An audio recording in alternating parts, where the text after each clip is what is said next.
വഖഫ് നിയമ ഭേദഗതി ബില്ലിലെ ചർച്ചയിലും വോട്ടെടുപ്പിലും പ്രിയങ്ക ഗാന്ധി പങ്കെടുക്കാത്തത് ചർച്ചയാകുന്നു. മുൻകൂട്ടി നിശ്ചയിച്ച വിദേശ പര്യടനത്തിനായതിനാൽ ചർച്ചയിൽ പങ്കെടുത്തില്ലെന്നാണ് പാർട്ടി വൃത്തങ്ങൾ നൽകുന്ന വിവരം. സഭയിലുണ്ടായിരുന്നിട്ടും രാഹുൽ ഗാന്ധി സംസാരിക്കാത്തതിലും വിമർശനങ്ങൾ ശക്തമാണ്. MP ആയ ശേഷം പ്രിയങ്ക ഗാന്ധി സാന്നിധ്യമറിയിക്കേണ്ട പാർലമെന്റിലെ ആദ്യ സുപ്രധാന സംഭവമായിരുന്നു വഖഫ് ബില്ലിന്മേലുള്ള ചർച്ച. ന്യൂനപക്ഷങ്ങൾക്ക് നിർണായക സ്വാധീനമുള്ള മണ്ഡലമാണ് വയനാട്. ആ മണ്ഡലത്തെ പ്രതിനിധാനം ചെയ്യുന്ന ജനപ്രതിനിധി എന്ന നിലയിൽ ഉത്തരവാദിത്തം കൂടുതലായിരുന്നു പ്രിയങ്കയ്ക്ക്. 14 മണിക്കൂർ നീണ്ട ചർച്ചയിൽ നിർബന്ധമായും പങ്കെടുക്കണമെന്ന് പാർട്ടി MPമാർക്ക് വിപ്പും നൽകിയിരുന്നു. എന്നാൽ ചർച്ചയിലും വോട്ടെടുപ്പിലും പ്രിയങ്ക ഗാന്ധി ഉണ്ടായിരുന്നില്ല. അസാന്നിധ്യത്തെക്കുറിച്ച് കോൺഗ്രസോ പ്രിയങ്കയുടെ ഓഫീസോ പ്രതികരിച്ചിട്ടില്ല. എന്നാൽ മുൻകൂട്ടി നിശ്ചയിച്ച വിദേശ പര്യടനത്തിലാണെന്നാണ് പാർട്ടി വൃത്തങ്ങൾ നൽകുന്ന വിവരം. ചർച്ചയിലും വോട്ടെടുപ്പിലും ഉണ്ടാകില്ലെന്ന് പാർട്ടിയെ അറിയിച്ചിരുന്നത്രേ. ചർച്ചയുടെ തുടക്കത്തിൽ രാഹുൽ ഗാന്ധിയും സഭയിലുണ്ടായിരുന്നില്ല.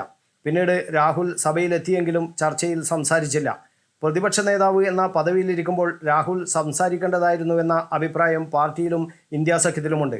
പ്രിയങ്കയുടെ അസാന്നിധ്യത്തെയും രാഹുൽ സംസാരിക്കാത്തതിനെയും CPM വിമർശിച്ചു. സഭയിൽ സംസാരിക്കാതിരുന്ന രാഹുൽ ഗാന്ധി പിന്നീട് സമൂഹമാധ്യമത്തിൽ ബില്ലിനെ രൂക്ഷമായി വിമർശിച്ചു. പ്രിയങ്ക ഗാന്ധി സമൂഹമാധ്യമത്തിലൂടെയും ഇതുവരെ പ്രതികരിച്ചിട്ടില്ല. അതേസമയം കോൺഗ്രസ് നേതാക്കൾക്ക് നേരെ വിമർശനം ഉയരുമ്പോൾ വഖഫ് ചർച്ചാവേളയിൽ പ്രധാനമന്ത്രിയും സഭയിൽ ഉണ്ടായിരുന്നില്ല എന്ന മറുചോദ്യം കോൺഗ്രസും ഉന്നയിക്കുന്നു. സഭാ സമ്മേളനത്തിനിടെ 2 ദിവസത്തെ തായ്ലൻഡ് സന്ദർശനത്തിന് മോദി പോയതിനെയും കോൺഗ്രസ് ചോദ്യം ചെയ്യുന്നു. News bureau, Kannur media.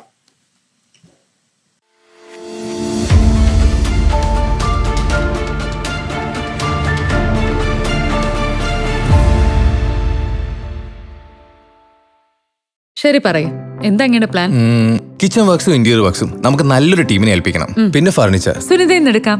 അവിടെ ആകുമ്പോ എല്ലാ മോഡൽ ഫർണിച്ചറും അവൈലബിൾ ആണ്. മോഡേൺ വേണമെങ്കിൽ മോഡേൺ, ട്രഡീഷണൽ വേണമെങ്കിൽ ട്രഡീഷണൽ. ഇനിയിപ്പോ ഇമ്പോർട്ടഡ് ഫർണിച്ചർ വേണമെങ്കിലോ അതും സുനിതയിലുണ്ട്. ചേട്ടാ, ഫർണിച്ചർ സുനിതയെന്നാണെങ്കിൽ മോഡുലർ കിച്ചണും ഇന്റീരിയർ വർക്സും അവരെ തന്നെ ഏൽപ്പിച്ചാ പോരെ? അതിനവർ ഇന്റീരിയർ വർക്സ് ഒക്കെ ചെയ്യുന്നുണ്ടോ? ഒരു വീടിന്റെ മുഴുവൻ ഇന്റീരിയർ ഡിസൈൻ ചെയ്ത് ഫിനിഷ് ചെയ്യാനുള്ള സ്പെഷ്യലൈസ്ഡ് ആൻഡ് എക്സ്പീരിയൻസ് ടീമും സ്വന്തമായ ഒരു മാനുഫാക്ചറിംഗ് യൂണിറ്റും ഉണ്ട് സുനിതയ്ക്ക്. ഇപ്പോൾ ഏത് ജനറേഷന്റെയും ഫേവറേറ്റ് സുനിത ഫർണിച്ചർ.